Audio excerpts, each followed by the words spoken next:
بالله من الشيطان اللعين الرجيم بسم الله الرحمن الرحيم الحمد لله الذي لا تدركه الشواهد ولا تحويه المشاهد ولا تراه المراجل ولا تحته السرائر ليس لأوليته ابتداء ولا لأبديته انقضاء والأول ولم يزل والباقي بلا أجل لا يشغله شأن ولا يغيره زمان ولا يحويه مكان ولا يسقط لسان الصلاة والسلام على سيدنا ومولانا القاسم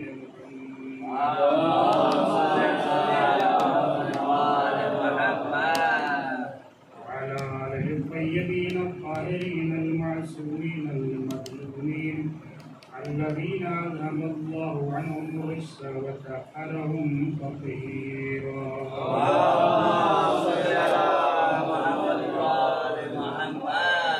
لعنة الله على أعدائهم أجمعين من الآن إلى قيام يوم الدين أما بعد فقد قال رسول الله صلى الله عليه وآله وسلم بسم الله الرحمن الرحيم إن لقتل الحسين حرارة في قلوب المؤمنين لا تبردوا أبدا صلوات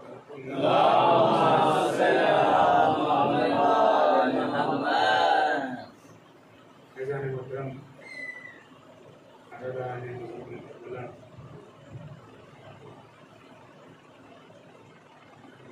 جو حدیث میں نے آپ کے سامنے پیش کی اس حدیث کے ذیل میں کچھ باتیں صبح کی مجلس میں عرض کی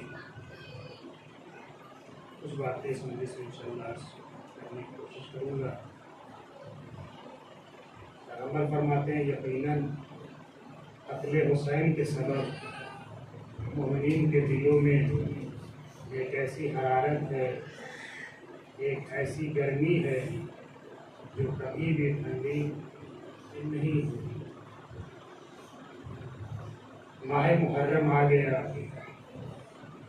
پوری کائنات میں فرش عزا بچھا دیا گیا علم نصب کر دیے گئے اداکار چاہنے والے کالے لباس پہن کر فرش عزا میں جلوسوں میں مجلسوں میں شرکت کر رہے ہیں جا رہے ہیں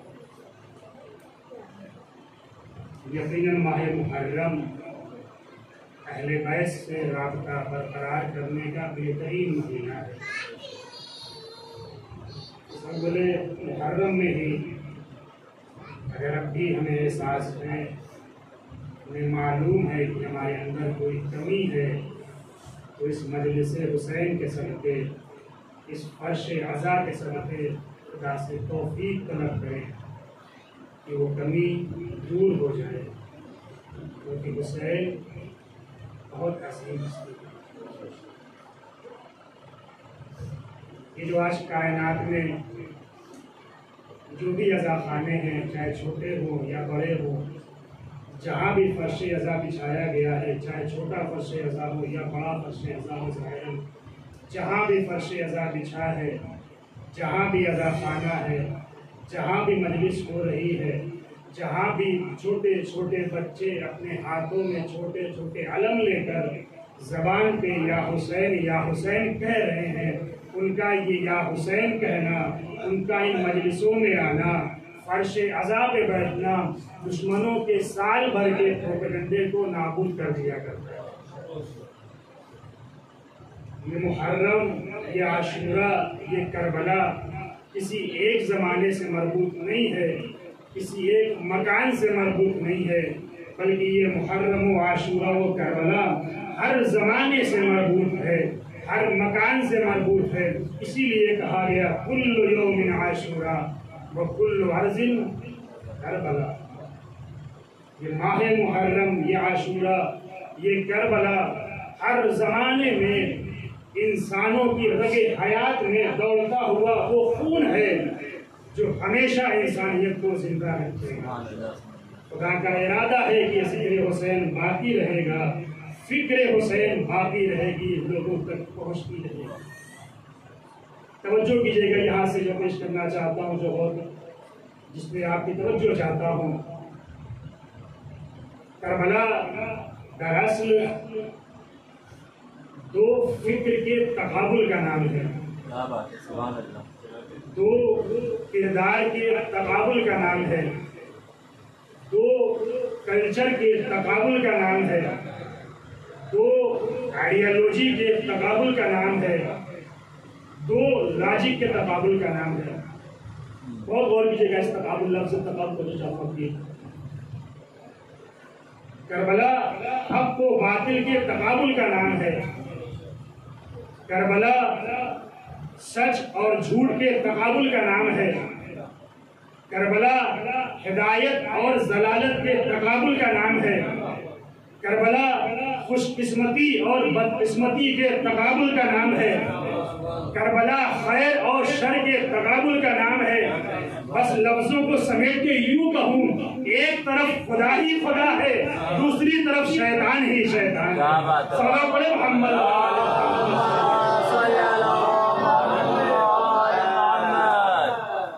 غور کیجیے گا اس لفظ تقابل پہ، اس مد مقابل پہ۔ یہ جو لفظ تقابل ہے، یہ جو مد مقابل ہے، سامنے والے کی بات ہے، اسے قرآن نے بھی بہت اچھی طرح سے بیان کیا ہے، بہت روشن ہے۔ ایسی قرآنی آیات کے سائے میں اس تقابل کو آپ بہتر طریقے سے غور کریں، اس کو سمجھیں تاکہ کربلا کو اور صحیح انداز سے سمجھ سکیں۔ قرآن نے بھی اس تقابل کو بہت بہتر طریقے سے بیان کیا ہے۔ کربلا دو کلچر کے تقابل کا نام، کربلا دو فکر کے تقابل کا نام، کربلا دو کردار کے تقابل کا نام، کربلا دو آئیڈیالوجی، دو لاجک کے تقابل کا نام ہے۔ قرآن نے اسے بیان کیا۔ قرآن کہتا ہے قد افلح من زکاہا، جس نے نفس کو پاکیزہ کیا وہ کامیاب ہو گیا۔ قرآن نے اس کا مقابل ذکر کیا، کیا کہا؟ وقد خاب من دساہا، جس نے نفس کو آلودہ کیا وہ نابود ہو گیا۔ یہ تقابل غور کر رہے ہیں آپ؟ جس نے نفس کو پاکیزہ کیا وہ کامیاب ہو گیا، جس نے نفس کو آلودہ کیا وہ نابود ہو گیا۔ لفظ بولتا ہوں، کربلا قد افلح کی ایک طرف قد افلح کی فکر والا ہے، ایک طرف قد خواب والی فکر ہے، ایک طرف قد افلح والا کلچر ہے، ایک طرف قد خواب والا کلچر ہے، ایک طرف قد افلح والا کردار ہے، ایک طرف قد خواب والا کردار ہے۔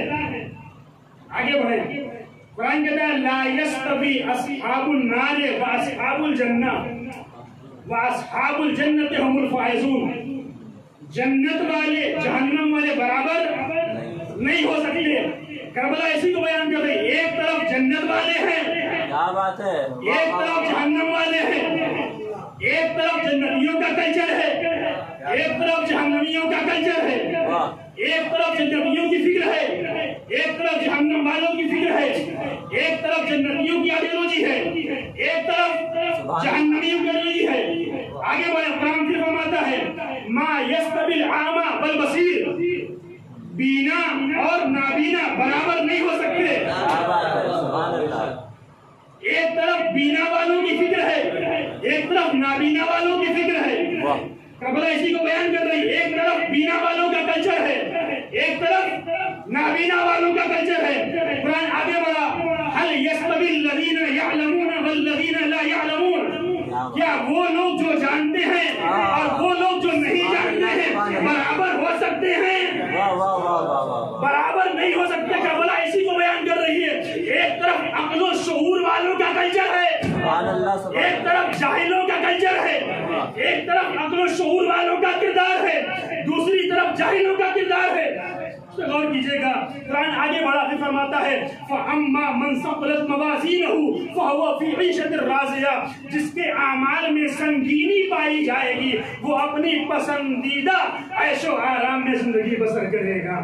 اس کے مقابل کیا فرمایا؟ وَأَمَّا مَنْ خَفَّتْ مَوَازِينُهُ فَأُمُّهُ حَاوِيَةٌ، جس کا عمل ہلکا ہوگا اس کا ٹھکانہ جہنم ہوگا۔ یعنی ایک طرف سنگین اعمال والوں کا کردار ہے، ایک طرف ہلکے اعمال والوں کا کردار ہے، ایک طرف سنگین اعمال والوں کا کلچر ہے، دوسری طرف ہلکے اعمال والوں کا کلچر ہے۔ اور آگے بڑھیے، قرآن فرماتا ہے فَأَصْحَابُ الْمَيْمَنَةِ مَا أَصْحَابُ الْمَيْمَنَةِ، وہ لوگ جن کے نام اعمال کو ان کے دائیں ہاتھ میں دیا جائے گا، ان کی کیا بات ہے، وہ تو خوش قسمت ہیں، ان کی قسمت کا کیا کہنا۔ اس کے مقابل کو بیان کیا فَأَصْحَابُ الْمَشْأَمَةِ مَا أَصْحَابُ الْمَشْأَمَةِ، وہ لوگ جن کے نام اعمال کو ان کے بائیں ہاتھ میں دیا جائے گا، ان کی قسمت بہت ہی خراب ہے، بہت ہی خراب ہے۔ ایک طرف اصحاب المیمنہ کا کلچر ہے، ایک طرف اصحاب المشأمہ کا کلچر ہے۔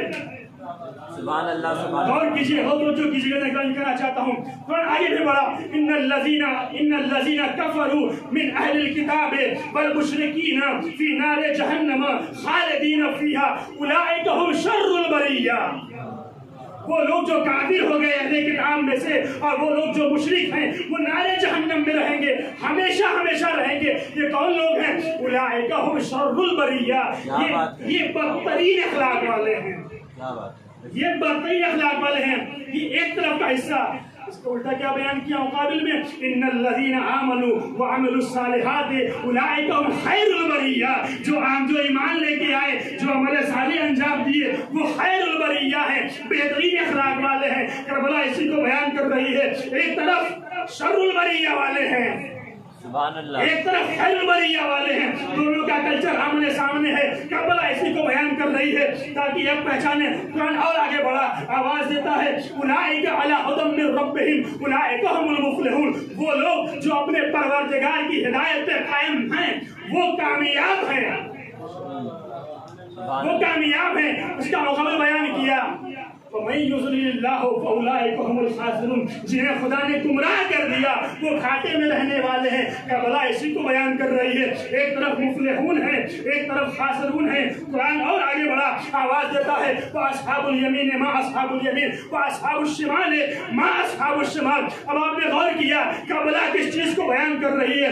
ایک طرف خیر البریہ والے ہیں، ایک طرف شر البریہ والے ہیں، ایک طرف یعلمون والے ہیں، ایک طرف لا یعلمون والے ہیں، ایک طرف بصیر والے ہیں، ایک طرف اعمیٰ والے ہیں، ایک طرف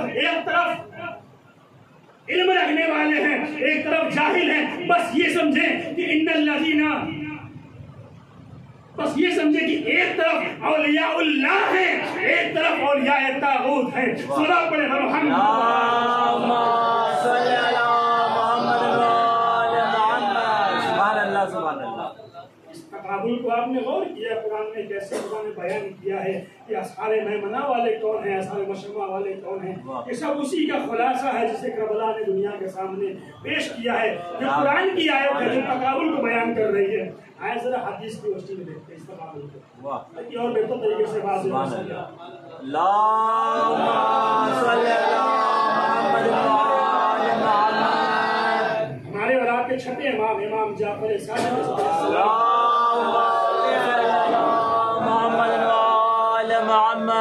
غور کیجئے گا، مولا فرماتے ہیں من اراد اللہ بہ الخیر قذف فی قلبہ حب الحسین و حب زیارتہ، خدا جس کے لیے خیر کا ارادہ کرتا ہے اس کے دل میں محبت حسین ڈال دیا، کیا بات ہے، سبحان اللہ، زیارت حسین کی محبت ڈال دیا کرتا ہے۔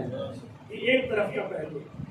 دوسرا پہلو ہم نے بیان کیا من اراد اللہ بہ الشر قذف فی قلبہ بغض الحسین و بغض زیارتہ، خدا جس کے لیے شر کا ارادہ کرتا ہے اس کے دل میں بغض حسین ڈال دیا۔ اب غور کیا آپ نے، یہ تقابل کربلا کا اس وقت اور کھل کے سامنے آیا جب مولا سے بیعت کا تقاضا کیا گیا، تقاضا کیا گیا۔ فرمایا مولا دربار میں کیا فرمایا؟ اِنَّ أَهْلَ بَيْتِ النَّبُوَّةِ وَمَعْدَنُ الرِّسَالَةِ وَمُخْتَلَفُ الْمَلَائِكَةِ بِنَا فَتَحَ اللَّهُ وَبِنَا خَتَمَ اللَّهُ۔ یہ ایک طرف کا پہلو، ہم اہل بیت نبوت ہیں، ہم معدن رسالت ہیں، ہمارے یہاں ملائکہ آتے جاتے رہتے ہیں، خدا نے ہمارے ہی ذریعے سے آغاز کیا ہے، خدا ہمارے ہی ذریعے سے اختتام کرے گا۔ اس کے بعد مولا نے تقابل کو بیان کیا، کیسے بیان کیا؟ یزید رجل فاسق شارب الخمر قاتل النفس المحترمۃ معلن بسفل فسق۔ ادھر یزید ہے جو مرد فاسق ہے، جو شرابی ہے، جو نفس محترمہ کا قاتل ہے، جو کھلم کھلا فسق کرنے والا ہے۔ مولا نے دونوں تقابل کو بیان کر کے ایک نتیجہ پیش کیا۔ کیا پیش کیا؟ مثلی لا یبایع سبحان اللہ، مجھ جیسا اس جیسے کی بیعت نہیں کر سکتا، یعنی جو یعلمون والے ہیں وہ لا یعلمون کی بیعت نہیں کر سکتے، اس البریہ کی بیعت نہیں کر سکتے، جو اصحاب میمنہ والے ہیں وہ اصحاب مشأمہ کی بیعت نہیں کر سکتے ہیں، جو بصیر والے ہیں وہ عامہ کی بیعت نہیں کر سکتے۔ بس مولا نے یہ کہہ کے واضح کر دیا، ادھر حسین والے ہیں، ادھر یزید والے ہیں، کبھی بھی ادھر والے ادھر والے کی بیعت نہیں۔ کیا بات ہے، سبحان اللہ، سلام پڑھیں۔ اللہم صلی علی محمد وآل محمد۔ اس بعد مولا نے کربلا کے میدان میں اس کو اور زیادہ واضح کیا تقابل کو۔ کیا بات، کیسے واضح کیا؟ آواز دی روز عاشور کربلا کے میدان میں، الا وان الدی ابن الدی قد رکز بین السطین بین الذلۃ والذلہ۔ اس نابکار ابن نابکار نے مجھ حسین کو دو شاہراہ پہ لا کے چھوڑ دیا ہے، یا تو میں ذلت قبول کر لوں یا شہادت قبول کر کے حسین حسین ہے، حسین شہادت قبول کر لے گا، ذلت کبھی قبول نہیں کرے گا۔ حسین نے بتایا ادھر شہادت والے ہیں ادھر ذلت والے ہیں۔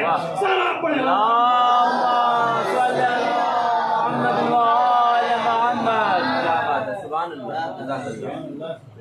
یہ تقابل آج بھی برقرار ہے، بے شک، یہ تقابل آج بھی برقرار ہے۔ وہ جو حسین والے ہیں، وہ جو خیر البریہ والے ہیں، وہ جو بصیر ہیں، وہ جو یعلمون ہیں، سبحان وہ اللہ، جو اصحاب میمنہ ہیں، وہ جو اولیاء اللہ والے ہیں، وہ ہر سال فرش عذاب بچھاتے ہیں۔ سبحان اللہ، سبحان اللہ، بے شک، کیا بات، لیکن جو اصحاب مشأمہ ہیں، جو شر البریہ ہیں، جو لا یعلمون ہیں، جو اصحاب شمال ہیں، وہ ہر سال بچھانے پر اعتراض کرتے ہیں۔ بے شک، سبحان اللہ۔ کیوں دہرایا جا رہا ہے؟ کیوں کیا جا رہا ہے؟ یہ بار بار کیوں ہو رہا ہے؟ گھبراہٹ کیوں نہیں ہوتی؟ اکتاہٹ کیوں نہیں ہوتی؟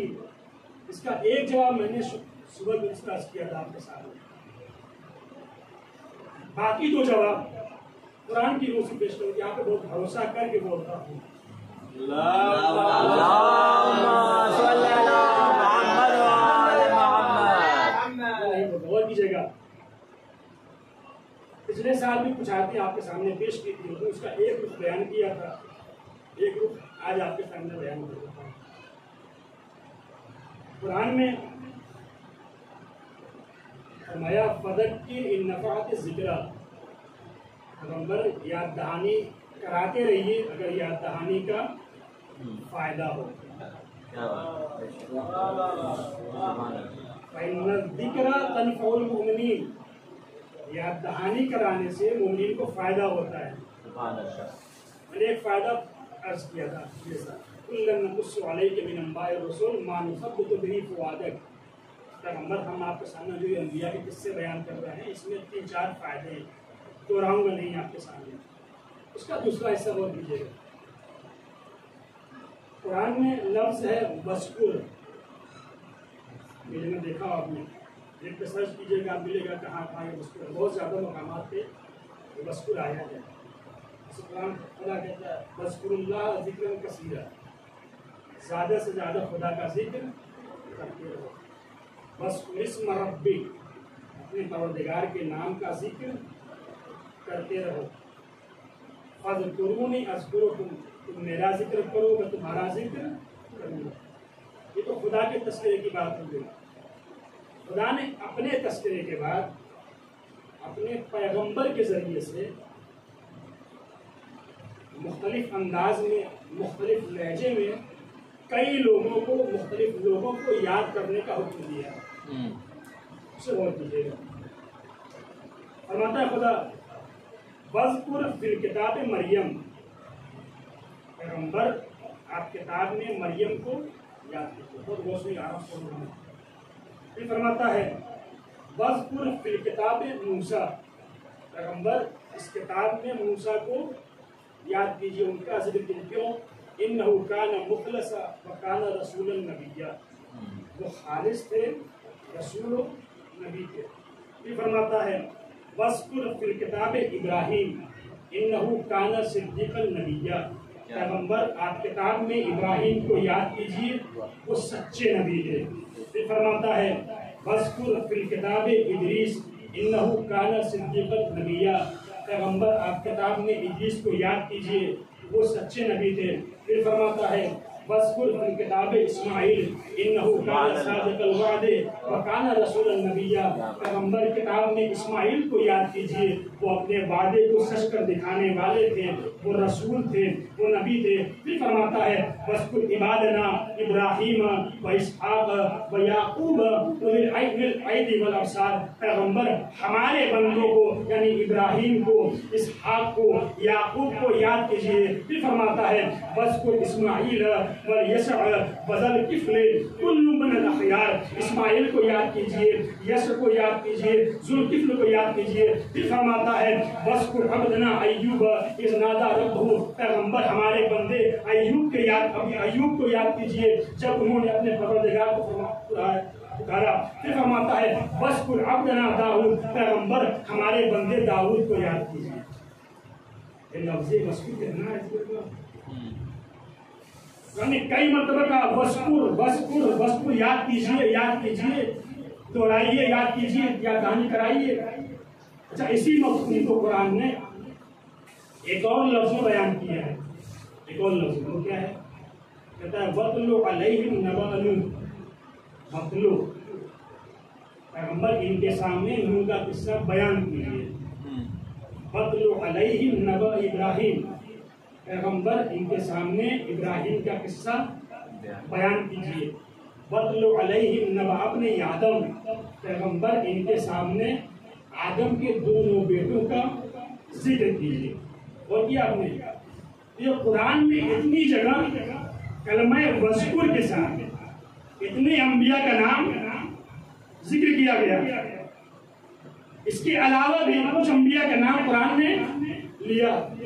جناب یوسف کا ذکر کیا گیا، جناب لوط کا ذکر کیا گیا، جناب ہود کا ذکر کیا گیا، جناب صالح کا ذکر کیا گیا، جناب شعیب کا ذکر کیا گیا، جناب یونس کا ذکر کیا گیا، جناب زکریا کا ذکر کیا گیا، جناب یحییٰ کا ذکر کیا گیا.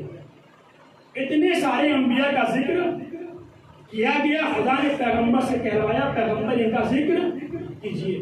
اب یہاں سے توجہ دیجیے گا، ان سارے انبیاء میں تین ایسے نبی ہیں جن کا تذکرہ بار بار کیا گیا ہے. تین ایسے نبی ہیں جن کا تذکرہ بار بار کیا گیا. وہ کون ہے؟ ایک جناب ابراہیم، ایک جناب موسیٰ، ایک جناب عیسیٰ. ان تین نبیوں کا تذکرہ بار بار کیا گیا ہے، یعنی کئی مقام میں کیا گیا ہے. تو خدایا ایسی کیا وجہ تھی اس سارے انبیاء کو چھوڑ کے ان تین نبیوں کا ذکر انہیں زیادہ کیا؟ اپنے پیغمبر کی بات ابھی نہیں کر رہا ہوں. ان سارے انبیاء کو چھوڑ کے تو نے ابراہیم و موسیٰ و عیسیٰ کا تذکرہ بار بار کیوں کیا؟ آخر اس کی وجہ کیا تھی؟ جب اس کی اہمیت آپ کے سامنے آئے گی تب واضح ہوگا یہ کیوں ذکر کیا گیا ہے. تو علماء نے اس کو لکھا چونکہ، جملے پہ غور کیجیے گا، چونکہ یہ تینوں انبیاء اپنے زمانے کے سپر پاور سے ٹکرا گئے، اس لیے ان کا تذکرہ بار بار کیا گیا. خدا نے اور نبیوں کا تذکرہ نہیں کیا. جو انبیاء اپنے زمانے کے سپر پاور سے ٹکرا گئے خدا نے ان کا تذکرہ بار بار کر کے بتایا. جو بھی حق کا نمائندہ باطل کی قوت سے ٹکرا جاتا ہے اس کا ذکر ایک بار نہیں ہوتا ہے، بار بار کیا محمد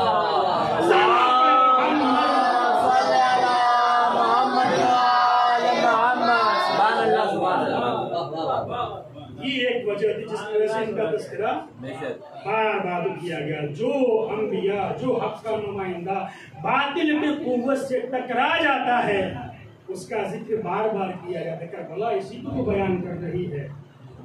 زمانے کے سپر پاور سے ٹکرا گئے اسے. آج کے زمانے میں بھی دیکھ لیجیے، آج کے زمانے میں جو حق کا نمائندہ باطل کی آنکھوں میں آنکھیں ڈال کے بات کر رہا ہے، اس کا چرچا ہر جگہ ہو رہا ہے. کوئی دشمنی میں کر رہا ہے، کوئی دوستی میں کر رہا ہے.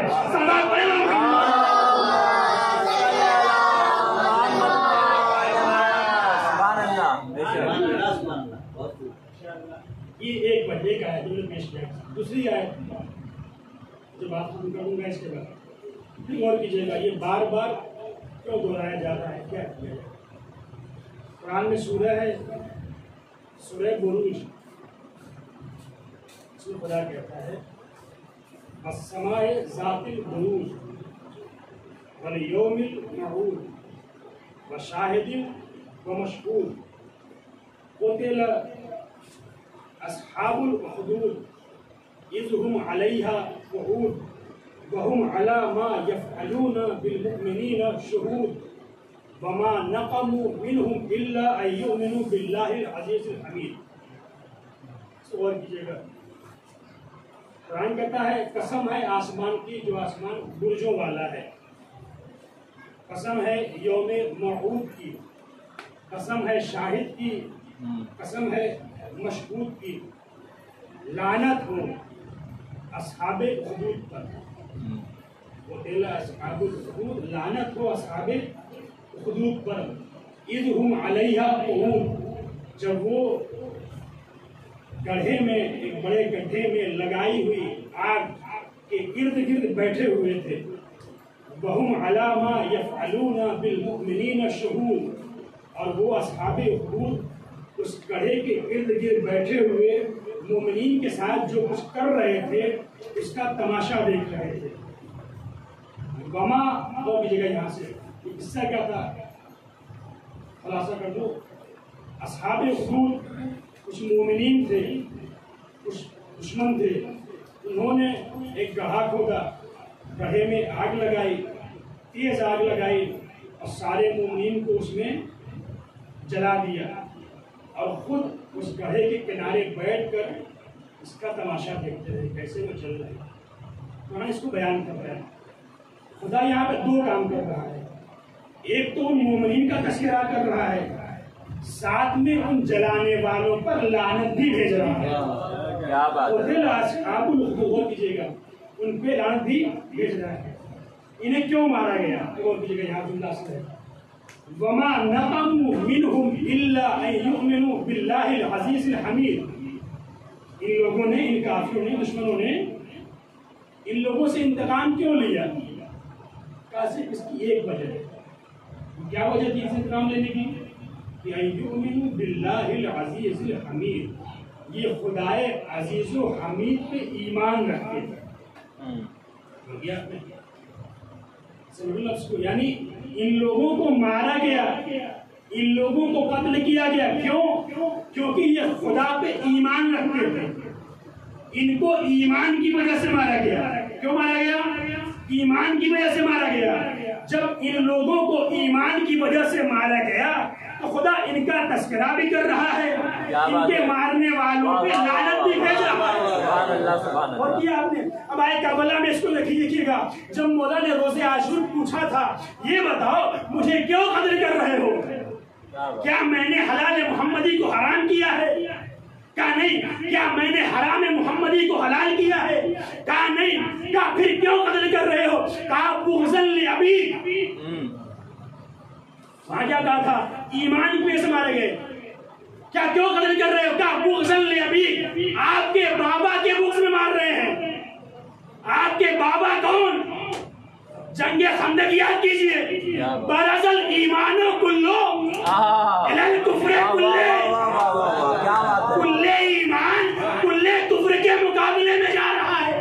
وہاں ایمان کی وجہ سے مارا گیا تھا. خدا قاتلوں پہ لعنت بھی بھیج رہا ہے، ان کا تذکرہ بھی کیا کر رہا ہے. یہاں کل ایمان کی وجہ سے مارا جا رہا ہے.